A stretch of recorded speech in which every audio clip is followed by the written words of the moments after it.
Hey guys, today I am doing the mid-year book Freakout tag. Obviously it is like the middle of June, so it's a little bit early. I just wanted to go ahead and do this now because I'm really excited about the books I've read so far this year. I think I've read 50 or 51 books. That statistic was aided greatly by the Cramathon, so if you haven't watched my vlog for that, go ahead and watch it because it was incredible. I read 9 books this past week. It was the most successful readathon I've ever done. I will also be filming a wrap-up video, and if that one has already gone up, I'll link it down below, but if it hasn't, I will add the link once it is up. So I'm going to go ahead and leap into the questions. The first question is, what is the best book you've read so far this year? For me, this is The Queen of the Tierling by Erica Johansson. This book is amazing. I actually just read it during Cramathon, and I'm so glad I did. I've honestly had this on my shelf for like 2 years at this point, but I obviously gave this book 5 out of 5 stars. I read it so recently that I don't currently have a review up for it yet, but I will either on my blog or here. So stay tuned for that because I have a lot of thoughts about it. Pretty much all of them positive, and I cannot wait to get to the rest of the series later in the year. The second question is, what is the best sequel you've read so far this year? For me, this is Hunting Prince Dracula by Carrie Maniscalco.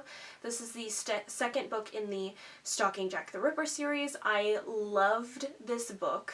I really enjoyed it, especially because I read Stalking Jack the Ripper like right at the end of last year and then almost immediately read this one. I think it was like my second read of 2018, and it was so much fun. I know some people didn't like the first book and then really enjoyed this one.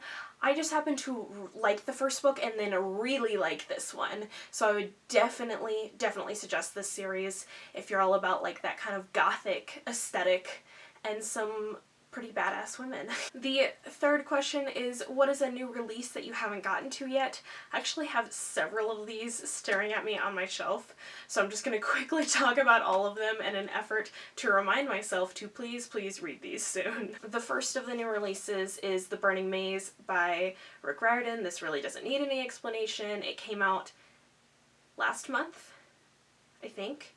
I think it came out in May.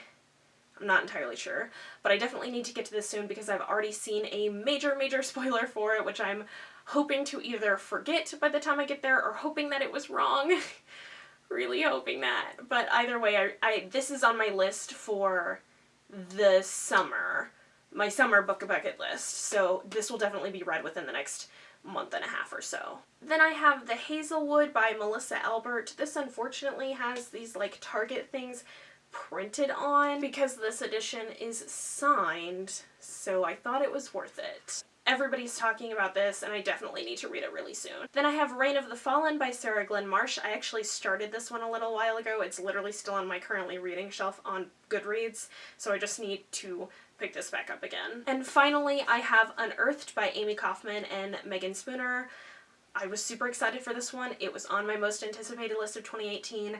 I have started reading it twice now, and there's just something about the first couple of chapters that aren't hooking me. Like, it's really good, and the writing's really good, and it's like exactly the kind of book I like, but I guess I just haven't been in the right mindset to read it yet. But I will definitely be reading this summer. There's no way I can put it off any longer. The next question is, what is your most anticipated release for the second half of the year?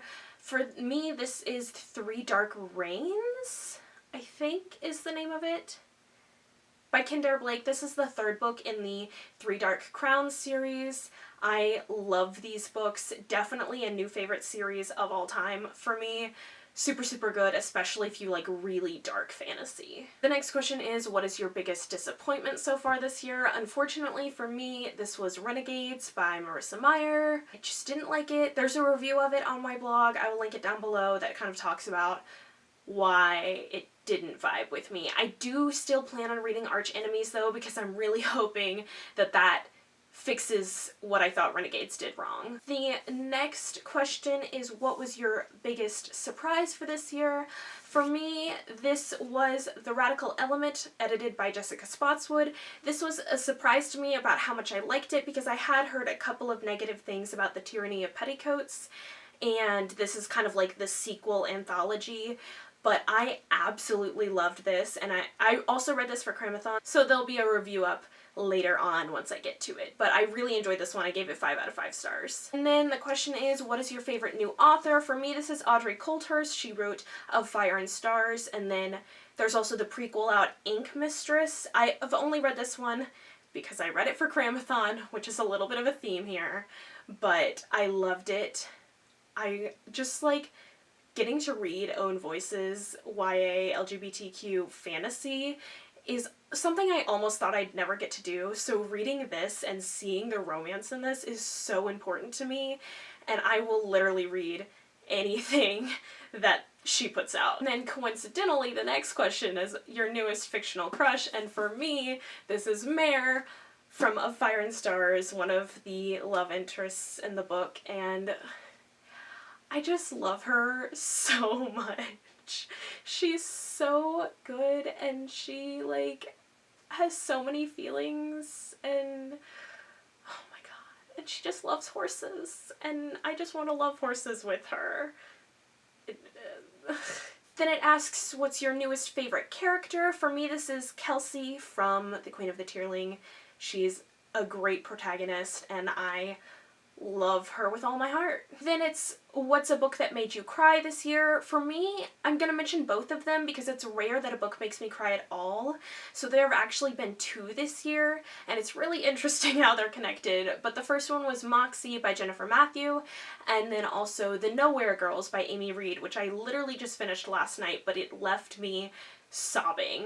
So these books are both very similar because they follow pretty similar plots where it's a small high school and the girls in the high school have been oppressed and treated poorly in one way or another, and then the story for both of them follows those girls finding their voices within the school and protesting the way they've been treated by the male people at the school, both student and teacher. So these books are so incredible. They have such great messages. I loved both of them. They were similar but unique in really important ways, and I just really think everyone should read them. I will say that for The Nowhere Girls, there should be a very extreme trigger warning for sexual assault.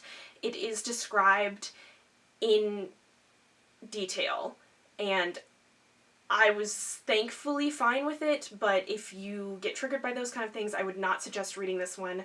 Go for Moxie. There is mentions of sexual assault in Moxie, but it is definitely not as central to the plot line or as described as it is in The Nowhere Girls. And then the follow-up question to that is, what is a book that made you happy? For this, I picked Summer of the Mariposas by Guadalupe Garcia McCall. This book is about a group of sisters that go on an adventure together, and it just made me feel a lot of sisterly feelings, and that made me really, really happy, and also realize that I need to read more books that are about sisters. Then the question is, what was your favorite book to movie adaptation this year? This was without a doubt Love, Simon. I'm sure everyone's talking about it, but I loved it, and please go see it if you haven't. Then it asks, what is your favorite review that you have written or filmed this year? For me, my favorite review that I have written was my review of Pitch Dark by Courtney Alameda. Courtney Alameda is probably my favorite author of all time, and she's only released that I've read Shudder and Pitch Dark, and I just kind of spent the first 3/4 of my review of Pitch Dark talking about how much I love Courtney Alameda and how everyone should go read her books. So it was a lot of fun for me, and there was a lot of passion, and I will link it down below if you would like to look at it. The second to last question is, what is the most beautiful book that you have bought or received this year? For me, that is Truly Devious by Maureen Johnson. It's a pretty simple cover, but I just think it's so, so pretty. And yeah, I just love the brush strokes of the words. I don't know. It's really pretty. And the final question is, what books do you still need to read this year? I do have an overall year-long book bucket list, but I'm just going to go through the books that I have left on my summer book bucket list right now, because that's more pertinent, and it would take me forever to talk about all the ones on my year-long book bucket list. The first book is Pride and Prejudice.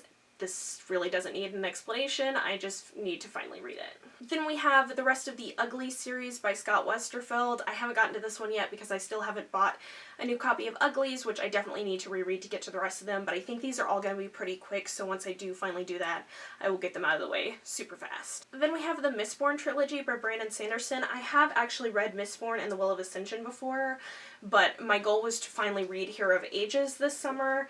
But I've pretty much forgotten all the major plot points in the other two books, so I have to reread them, which is much more daunting than with the Uglies trilogy because they're all like over 400 or 500 pages long, but I am already rereading the first book, so hopefully these will also happen pretty soon. Then Lord of Shadows by Cassandra Clare, Six of Crows by Leigh Bardugo, Strange the Dreamer by Laini Taylor, Empire of Storms by Sarah J. Maas, Caraval by Stephanie Garber, Jane Eyre by Charlotte Bronte, Ready Player One by Ernest Cline, Mother-Daughter Book Camp by Heather Vogel Frederick, and finally, The Ship of the Dead by Rick Riordan. So yeah, those are all the books I need to read during the rest of the summer, and just an update on how my reading year is going so far. I'm really happy with where I'm at. I am on track. I'm actually ahead of my Goodreads goal for the first time in literally 2 years, so I think everything's going really well, and I'm really excited about it, but I will check in with more info about what I'm reading later on. Bye!